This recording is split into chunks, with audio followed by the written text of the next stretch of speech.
mendoj që rrugdalja e kësaj është që kushtetuta të amandamentohet në disa çështje. Në fakultete juridike mësohen metodat e interpretimit juridik, përfshirë edhe ato të interpretimit kushtetues. Dhe ato janë shkencore. Është interpretimi sistematik, interpretimi teleologjik, interpretimi gramatik, interpretimi historik. Dhe gjitha këto e kanë një strukturë, e kanë një logjik të vetën se si interpretohet një normë juridike. Nuk mjafton vetëm të lexohet shkarazi dhe të nxirret në konkluzione lidhur me një normë juridike. Mirëpo, përtej metodave zyrtare, doktrinare që njihen të interpretimit, ekziston edhe një lloj interpretimi që quhet interpretim oportunist i një teksti juridik. Kjo për politikanë. Unë po ndërlidhem me pyetjen tuaj tani. Dhe interpretimi oportunist, jo vetëm i kushtetutës, po i cilës do normë juridike, nënkupton që atë normë juridike të mund ta kuptimsojmë sipas dëshirave apo synimeve për përfitime konjunkturale ditore të politikave.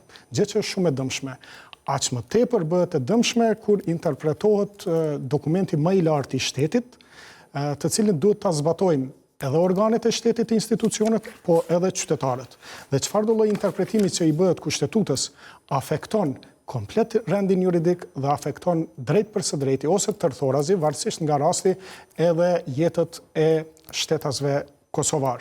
Prandaj duhet shmangur sa më tepër interpretimet politike dhe edhe shoqëria në përgjithësi kur komenton, sepse shprehja e lirë garantohet liria e shprehjes me ninin 40 të kushtetutës, edhe kemi liri të shprehjes, edhe ju si gazetar, po edhe ne si jurist dhe çdo kush tjetër mund të bëj komente, por nuk duhet që kaq lehtë të jipet atributi, të njihet dikujt për interpretim kushtetues. Madje edhe kolegu i nderuar përmendi që vendimet e gjykatës kushtetuese janë përfundimtare, por nuk do të thotë që ato janë të drejta në kuptimin doktrinar juridik. Pra nuk do të thotë që gjykata kushtetuese çdo herë ka interpretuar ashtu siç është dashur të interpretonte. Mirëpo, sido që ka interpretuar, ajo përbën pjesën finale. Nëse do ndërlidhesha vetëm shkurtimisht me atë që e pyetët zotrin, Kushtetuta e Kosovës ka mangësi. Nuk është kushtetutë të jetë e kompletuar, pjesën e drejtave dhe lirive të njeriut e ka shumë zhvilluar, se edhe ashtu është pothuajse një bartje e tërësishme e Konventës Evropiane për drejtat e njeriut, pra në kapitullin 2 të Kushtetutës dhe veçanërisht edhe kapitulli 3 që i afirmon të drejtat dhe lirit e komuniteteve jo shumicë. Mirëpo te pjesa e rregullimit shtetëror, ne po e vrejmë që tashe 17 vite, pra prej vitit 2010, kur ka ndodhur problemi i parë, po hym në vitin e 17, ne çdo herë jemi ballafaquar me probleme të natyrës institucionale dhe pikërisht për shkak të një gjuhe jo mjaftueshëm të qartësuar nga kushtetuta. Është të jetë e kuptueshme që kushtetuta nuk duhet të merret me teknikalitete, me shumë afate, me shumë ditë, me gjithçka tjetër, se atëherë pak e humb edhe karakterin e të qenit dokument juridiko-politiko-social dhe jo vetëm juridik, dhe mund të kthehet në një akt normativ më të thjeshtë, si një rregullore, për të mos thënë administrativ.